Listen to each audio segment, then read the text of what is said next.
Welcome to She Been Ready, the podcast. She Been Ready is a conversation, a declaration, and a clarification that Black women have always led. On this podcast, I, Dr. Wendi Williams, educator, psychologist, leader, and auntie, will be joined by Black women who lead and those who have been led well by them. So, you don't have to get ready when you stay ready, and you can trust in the leadership of a Black woman because she been ready. So, Jamor and Nia, welcome to She Been Ready, the podcast.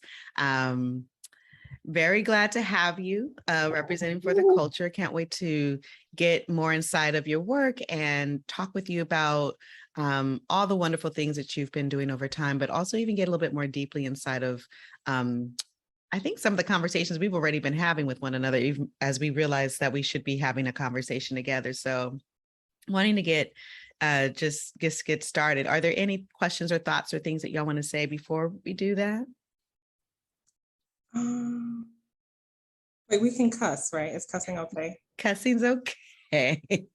Yes, but not like intentionally, like not a lot of cussing. No, but I know, I get it. And it's fine. This is an adult space and it's a Black woman space. So I try and want for us to have as much circularity as possible, because that's not always normalized and made room for us, but also that we don't have to feel so restricted or in our imposter syndrome context. Sometimes, I know how I can be when I'm trying to be very careful about what I'm saying and whatnot. So this space isn't that. This space is really for you to stretch out. If there's anything that comes up or is said, we'll edit it out. But I've never had that as an issue. And I think you might find that I cuss more than you. Yeah, now I'm like, oh, challenge accepted. Challenge accepted. I'm like, what is this? Any other questions? That's a perfect one. A lot of people sometimes are in the middle of their curse when they're like, ooh, sorry. Yeah, we're good to go? We're good, yeah. Awesome. So I'm so excited to have both of you here. This podcast episode is called In the Belly of the Beast, DEI at the Intersection of Movement and Justice Work. I'm so grateful that our mutual colleague put us in contact, understanding that the work that y'all do as founders for the culture really is in this interesting and important space that a lot of folks have began to feel. And that when Black women are in those spaces and are leading in those spaces, it has a felt experience that I want us to elevate and talk about a bit. So one of the first questions that we ask everybody when they come on the podcast is, how did you know that you've been ready?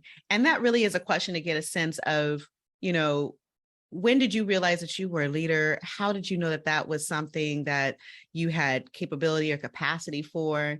It doesn't have to be connected to a job. It doesn't have to be connected to your adulthood. You could have come out like this. And a lot of folks actually have these stories where they're remembering that as a little girl, I was like this, or this happened. So just when did you realize that you were somebody that needed to be at the helm, who needed to be in charge and needed to have her leadership carry forth a piece of work?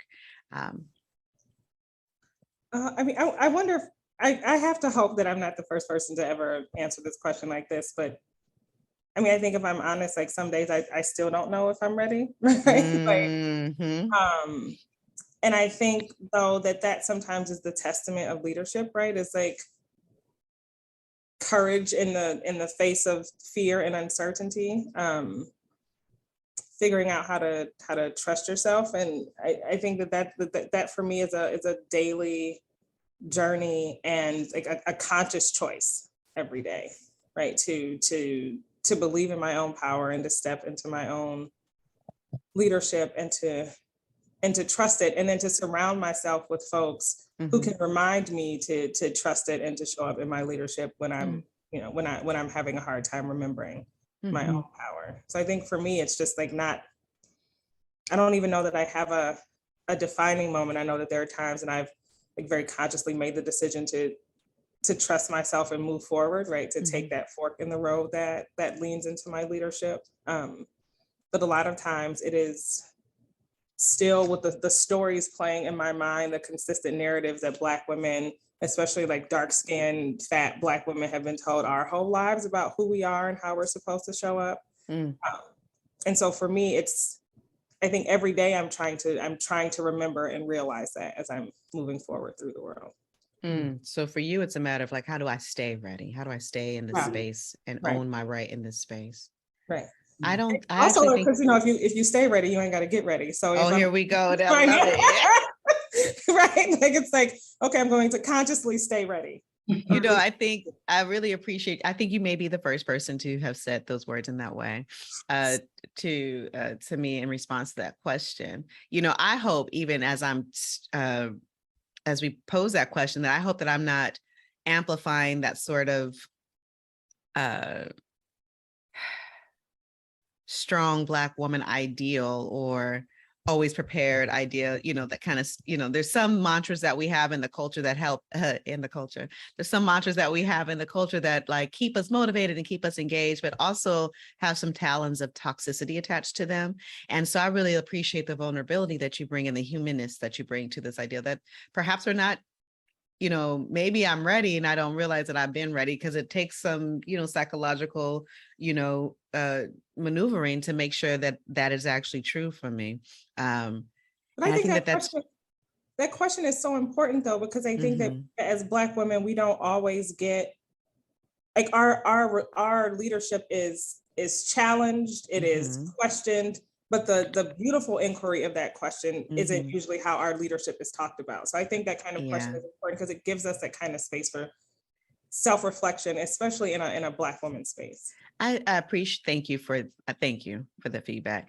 And also because I think that even if we are doubting, it doesn't take away from the fact that we are in fact every day doing work in leadership. And what I find striking actually is that I've been doing this, and I promised Jamor I'm gonna stop talking so we can hear your response. You're like, girl, go ahead.